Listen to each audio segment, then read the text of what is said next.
Hello, all of you wonderful people out there in podcast land. Welcome to another episode of Black and White Reviews. My name is Will. My name is Chuck. And my name is Lee, and my fingers are like arrows, my arms like iron, and my feet like legs. spears. My legs are My like legs spears. are like spears. This week we are discussing Stranger Things 4, Episode 5, The Nina Project. Yeah. So Lee, go ahead. Yeah. I'm go- so happy we finally got to this because this is the pivotal moment. Not the pivotal moment. This is the peak. This is your Murray's peak. peak. This is your Murray's, peak. this is Murray's peak. I was so yeah. I was so happy. It's Because I remember it's so, like you say, he did a thing. Like you just, that's what you said. Like he does a thing, but I'm so glad that like the way that it all plays up, without getting into details, the way that it all plays up, the way that it's revealed, like his level of expertise in this, and then what he does, you're like, it wasn't that bad though. Like you kind of expected him to get his butt handed to him, and he doesn't. And I think, and so it's like, okay, like he stepped up, but the way that he got to that point, his emotional change, the up and down of. I can do it. yeah. Thanks for talking to me. I feel much Yeah. better now. Like None of them should have survived that scene. No. I So- hate what Lost did, because now it's like anybody can survive a plane crash. Yay. And it's like, no, stop. No. yeah. But well, So yeah. I'll just Especially this plane. No one should have survived this. It's crazy. This plane I mean, shouldn't the have gotten things- off the ground.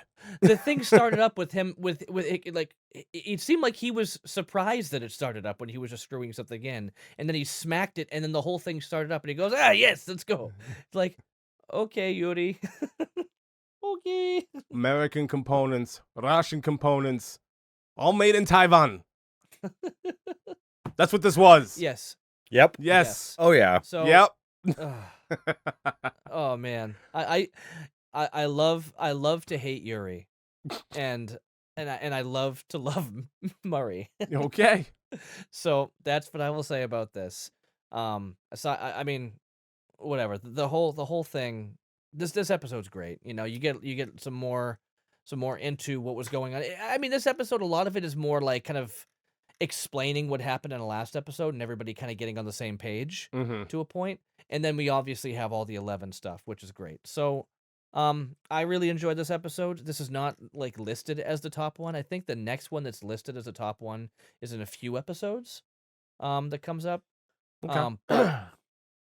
But honestly, really, I enjoy it. Don't really have anything else to say without getting into spoiler territory. So, I just have one question. yeah. Where did Enzo's accent go in this episode? He had a deep Russian accent the last few episodes, and now it's like not there. Yeah, well, because you know why? It's the same thing as doing like a little eye makeup change or whatever, like, for anybody else. This is Wanda Maximoff all over again. No, I'm it's- sorry. No. So, you remember Superman when there's like, there's sort of that like, that Bizarro type Superman where he's blowing out, he's and blowing out the flame at the the torch and all that stuff. Like, they had eye makeup on him to Good make stuff. him look, huh? That was Oh, good great stuff. stuff. It was amazing. Never mind that junkyard scene. But like they put eye makeup on him, and they do this all the time. You notice it in other shows and other movies where they change somebody's makeup and they make them look a little bit differently as soon as they become more of a protagonist. So here, now that he is in the same boat and he's now a prisoner, and you're realizing that he is more, on his side than anything else, they're trying to make him more likable and less Russian. That's exactly what they're doing. This is not something about the story. It's just what happens every time they try to change a character a little bit to make them more likable. They change little dumb things like this. This is not a little dumb thing. No, Oh, it's it not. is. It No, is not it's a little dumb not. thing at all. You It's are not like comparing eyeliner. Yes, you are comparing Christopher Reeve putting on eyeliner to this guy completely dropping his Russian accent. They are not analogous at all. These are two No, completely but my different point is, things. if they're gonna give him more lines without subtitles, they have to have him speak more clearly. No, because Smirnoff last season was He never said front and anything. center, and he never even spoke a lick of English. But that was part of the story. I don't care. He's not going to have a translator in between him here. He's just him and the two of them. Having the Russian accent would have been fine. It's yeah. still You know, there. It's just you- not. Having the Russian, he is 100% Russian. Putting them in the prison jump shoot would have done enough. Right. Yeah, With the I Russian know. accent would have been But fine. it's Yeah. what they. I'm not backing it up. I'm just saying this It's- is what they did. It's just them trying to make him more likable. Yeah, That's it. It's dumb. Okay. Other than that, are you done, Lee? Sure. Do you have more to say? Because I'll No. wait. No, I don't. No, I started with him so we could talk about Murray for a couple of minutes and then we're moving on. Yeah, I love Murray. Yes. I love Murray so much. Yes, we'll get there. Oh Peanut man. butter. I buy for $1.38 in America. My mother is dead. Tired of living like a bum. Lee likes this episode for that one I love- scene. Yes. I know you guys hate the Russian thing, but I love Yuri, Joyce, and Murray. I love it. I absolutely love it. Okay. They should have all died. Probably. Maybe they did. Maybe they did, and we're just seeing their fantasy. This is So- purgatory. Yep. Go ahead, Chuck. So yeah, I like this episode for the most part. A lot of crazy stuff happens. I don't like that they brought Papa back into it. We'll get into it, but I don't like it. I know why they're doing it. I can Mm. understand the whole aspect, but bringing the two head doctors, into it at one time, I personally don't like it. Well, Owens was not really involved in all the early stuff. It was always Dr. Brenner. So I think that Owens was like the guy who kind of took over and was cleaning up the mess, but he wasn't involved early on. I So understand that. Brenner needs to be here. Mm, But it's another trope. It's another baloney. Like Yeah, there's somebody's only- dead, but we didn't really see it. so- Exactly. That's the Yeah, I only mean, out that you can give this is you never saw the body. right. I'm not worried about that they killed that they said I knew he was never dead. I knew when she like pushes him through the wall and then Yeah. she disappears too Yeah, for a yeah. year. Yeah. Because she came back, I knew he was back. But I just don't like the fact that he's back the way that he is, like still over this project with the other doctor Mhm. and with Owens, and I wish that they just kept him the way it is. Outside of that, the what they're trying to do is great. The whole storyline with Will is it's so ridiculous. Mhm. When you want to say to someone you care, shut up. Sometimes Shut up. Sometimes people aren't ready to just say what they feel. Especially when they care about Here you. we Shut go. Yep. up. Like Yeah. really? Yes. it- Yes. Chuck, not a spoiler. It gets worse. Oh It yeah. just gets worse. Oh, It yeah. gets so much worse. Does Oh, Mike yeah. figure it out? I- Just say yes or no. I don't I care. don't remember. I don't remember whether or not he figures it out. It doesn't matter. That's the No. point. Well, the It thing Not at is, all. is back in the 80s, I don't think it would be as noticeable as it is today because it was not as predominant of a social thing as it is Well, today. same thing with Robin and Steve when he was talking. He was like, "But she's a girl," and he's like not getting it, like because it was not like a norm. It wasn't a norm, Yeah, right? and he got it, but then he was just like, "Oh, Oh. Oh, okay. okay," like not like. Wait, that doesn't make sense. It's like he's still like it didn't occur to him at all because it was so right. Mike does You know- not care about anything other than 11. He is not Nope. worried about what Will is thinking or feeling or how he's acting at all. Nope. Mike has a no. very one-track mind here, Yeah. and that's As it. any 14-year-old boy would. Of at that course, of course. Is he 14? Oh, jeez. time. They're 14. Yeah. Yeah, they're like 19. Yeah, probably. Yeah, exactly. I Well, mean, it's now they're like in their 20s, aren't they? Yeah. Well, it's crazy because when Tom Welling played 14-year-old Clark Kent, he was 25. Yeah. Jesus. He was 14? He was supposed to be 14? I thought he was just 18 for 4 years. Freshman in high school. Wow. Yeah. Yeah. Started off at 25. Yeah. Yeah. Wow. Which come to find out, listening to those things, to the podcasts that they do, when they did that show, I didn't realize this. 10 months of the year straight, they did filming. They did Oh, yeah. 10 to That's 16 hours a crazy. day. I believe it. So 10 months a year they did filming. So he goes, I didn't have my 20s at all. I was in studio for 10 months. That's insane. That's a lot. That's a That's lot. I mean, today when they're doing a show like this and they're doing 8, 9 episodes and they might do a few months, the majority of their year was for 10 years. That's insanity. yeah. 10 years. That's Yeah. a lot. That's a lot. Well, the thing is, it's back then too. Back then, they weren't able to produce as quick as they are now. So when you hear these podcasts about some of these old shows that went on for many seasons, like there's the Pod Meets World one as well, like they're talking about like that was their life, you know. Yeah. I think it was the Pod Meets World crew there, you know, Will, Danielle, and Ryder. They still go to the same like barber that they used to see what, you know, all go to when they were, you know, kids doing the show, because it was their life. It's what Right. they're comfortable with. They're used to it. That's why they're such close friends still, because they grew up together as if they were family, because Right. they were there all the All the time time. since they were kids. So I mean, obviously in their 20s is different, but that's the thing, is like things were different back then. Nowadays, when people do something, it's like it's kind of a take it or leave it thing. Like they can be like, "Oh yeah, we worked together," and then they moved on. That was it. We Mm. worked together, not we lived together. We lived life and we grew up together and became Right. who we are. So I think that's just kind of stating like now shows the way they are, these soap operas, if you will, because it's these stories that are build and all this stuff happening that, you know, we didn't have back then. It's like this, they do all this stuff and they blow through it because it's one continuous story that they're pushing through a season. And it's like, okay, maybe we'll do another one in a couple of years, you know, and that's it. But back then, things were so different. It was an expectation that there would be next season will be coming up in the next season.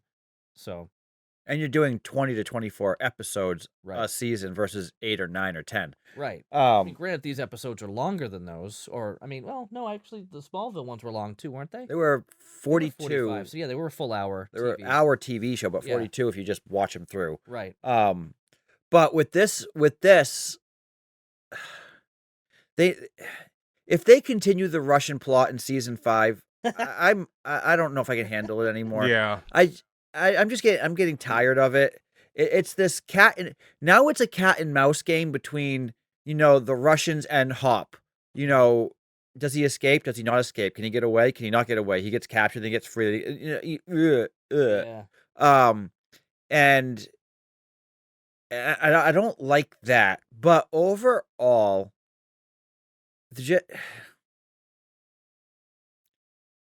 I enjoy this episode. I enjoy what they're doing with the rest of the crew, Nancy and, you know, Dustin and Harrington and all these guys, you know, keeping an eye on Max. I think that's funny that they're reusing their material again, where she draws the house, Mm. which is basically just Will drawing the, you know, the tunnel. Yeah. You know, it's the same thing. Yeah. Just different. Mm. I do have one question, but I'll ask it in spoiler territory. Well, Okay. I'll ask it now. I forget. Nancy says that she's seen it before. When did she see it? When she was looking up the information about Victor Creel's house in the newspaper The articles and house. stuff like that. The Yeah. house itself. Okay, you're Yeah. right. She Yeah. saw the house on the newspaper. Right. Yeah. Yeah. Well, that and it's in town, so she probably walked past it before. I don't know. I mean, this Now this house is like pushed back into the woods. not really. It had a park across the street. It This had is a true. playground across This the is street. true. It was pretty. It was just a rundown house. Like Boarded was up. it wasn't pushed back into the woods. It's just it was overgrown and nobody's touched it for like 50 years. I feel like Or 30 years, that 30 house years. is in every like suburban neighborhood. Like there's that one house that's boarded up, and it's like no one really goes there except Mhm, kids to break in and drink or whatever like that. Like that's basically mhm. Yep. Yeah. Who cares? Not this house though. No, Nobody's not touched this really. house for 30 years. Nah, nope. No, I feel like they are trying to, as much as there's the Amityville horror, it does have the same feel as what was the house number on Nightmare on Elm Street? 1428. 1428. Yeah. What was cool is when they did Nightmare on Elm Street, they actually used the same house in every single Nightmare on Elm Street film when they would go back. Yeah. It was the same house over and over and over that's and over and over again. crazy. And it was actually a pretty big thing back then to use the same location and no one's up until that point, no one ever did that. And that was Yeah. they were the first to do that. And that was actually a really cool thing to do. They don't really do that as much anymore, where they're trying to use the same area over and over again. Yeah. Well, As like that house became a character in the film. it did. Because the thing about the second movie, I mean, we can go into these forever, but the thing about the second movie is the only reason why that boy Jesse was targeted was because he just happened to be living in that house. Right. And that's Yeah. why it all came about. Everybody else, it all kind of just passed down for other reasons. Now, I don't remember if, I forgot the main character's first name in Dream Wars, which was the third one. I don't remember if she was living in that house and that's why it attached to her. I don't really recall that, but either way, like that was the whole point. Was it like they kind of got into that? Not that Freddy ever lived there. It's just that it kind of happened with Nancy first, and they never really explained what Why? the significance of 1428 was. Right. In the first place, but it just kind of passed on and passed down because of our initial viewing of what happened. Right. They just gotta do a song for this. 1, 2, Vecna's coming for you. They've got this. Yeah. This is good enough. I like this sound. This works. This Yeah. creepy clock with the chime that. Yeah, but Freddy Krueger had the music too. Yeah. I don't know. I just love this. It fits really well. It still reminds me of Cuckoo Clock of Doom from Goosebumps. That's This, I don't know. this Yeah, but Freddy the- Krueger the had main- that music as well too, but he also had the song. The Well, main yeah, theme. they would sing the Deadly main Crucifix theme and that's all going that. on in this season with like the like a Tinker Toy piano playing in the background. It's Mhm. very much reminiscent of A Nightmare on Elm Street. The way that Yeah. that whole thing, it's definitely inspired from. Mr. Tinker Train. That's what you're thinking, Mr. Tinker Toy, Mr. Tinker Train. I love how I didn't I want to love say how Mr. they Tinker Train, but I know. No, that's exactly what it is. So before we get into spoiler, Will, Where do we want it? Where is she? Ding ding ding ding ding. I love that okay, song. so do I. Anyways, So good. yeah, this it's not my favorite episode of this season. There's some nonsense that happens in this episode that I cannot get on board with at all. I'm sorry, Lee. There's absolutely zero like what takes place up on this plane. I know, no thank you, really hard. But we'll get there later on. I'm not gonna do that right now. Everything else, Hop's development is really what tugs at the heartstrings in this episode. He really goes into a lot of detail about why he is the way he is and how he feels about himself that we'll get into later, that I thought was really, really warm, really heart touching, and definitely like is trending his character in a different direction, whereas like you realize certain things about yourself, which is always good for character development. I'm gonna echo everything that's going on with Will. Is wow. It's pathetic. It is still pathetic. I forgot how much of this was a part of this season. Um, I, at this point, I have to call it intentional. Like, he is Oh, it is. intentionally pathetic. It has to be. There's no way that Yeah. it was like. There's no way people are sitting around going, "Yeah, this is a great Poor idea Will. to turn this character into a blubbering fool." Like, okay, oh, come on. Like, it has to be. It has to be done intentionally. The way they set up everything, like the little War Games nod, I thought was like Yeah. really cool in this, like, because it's a fantastic movie from the '80s. So I thought that Matthew was Broderick. yeah, with Matthew Broderick. I thought that was fantastic. The way that whole thing, when they're at the end, they're in the house and blah blah blah. Like, all that stuff is fantastic. But yeah, like, just the so last episode they omitted a couple of storylines for Wait a this. second. Oh, okay. We're not Yeah. in spoiler territory yet, right? No, last episode they omitted a couple of storylines, and it made the episode feel a lot more important and a lot more whole. And it just, like, going back to the traditional way of the show doing things, how you're having all of these characters, like, circling, like, one event, and you're going from, like, one group to the other, to the other, to the other. Like, it just reminds you of how little breathing room a lot of these characters have. Like, I don't know. Right.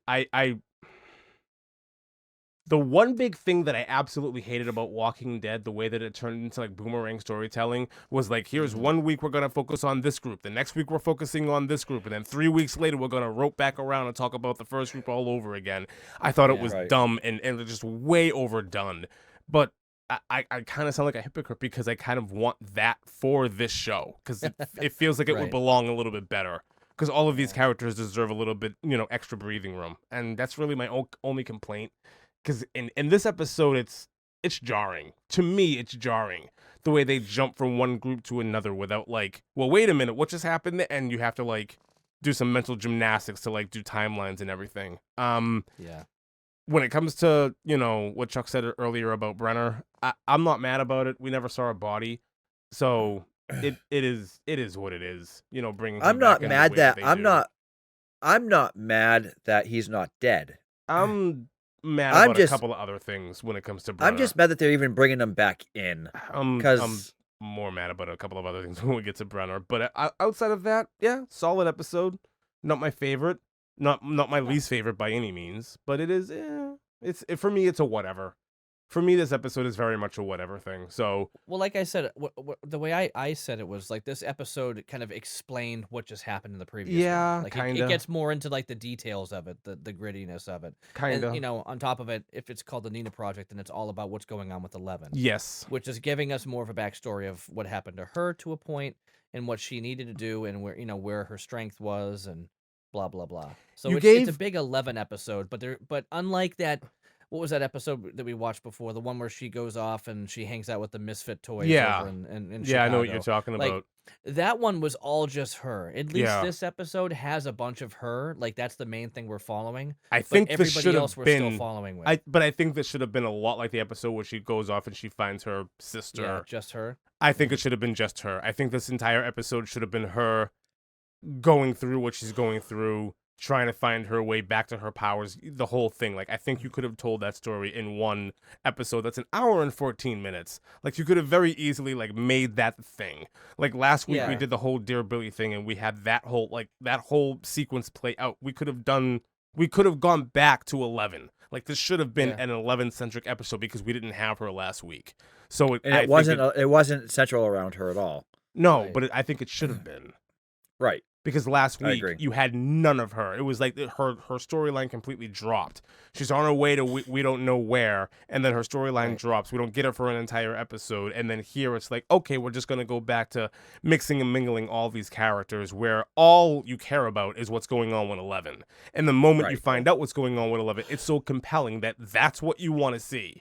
I didn't care about Yeah. anything else, and I guess that's the fault of the show. I don't know, but Mm. I'm done. I'm done rambling. I'm ready to get into Cool. it. I'm ready. So, with that being said, we're going to slip right into spoiler territory. Ooh. For the rest of this podcast on video, find us on patreon.com/black and white reviews. support the podcast. The more you support us, the more we can give you guys, the more content we can give you. If you find us on Patreon, you can get some great some great goodies, Yay. some great bonuses, some extra content. And we will be doing some more stuff that is Patreon exclusive coming up as well, too. Yes. Other than that, please find us on the big socials, YouTube and Instagram at Black and White Reviews 1866, and on Facebook at Black and White. I almost lost my train of thought there.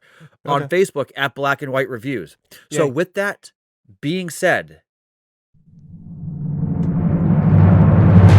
spoiler territory. Here we are. Spoiler territory.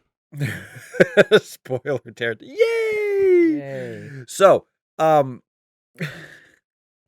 let's just get out of the way. Yeah. Let's just talk about the plane scene for a moment here. Thank you. Let's get it out of the way. Let's go into this. My fingers are like arrows. My arms are like iron.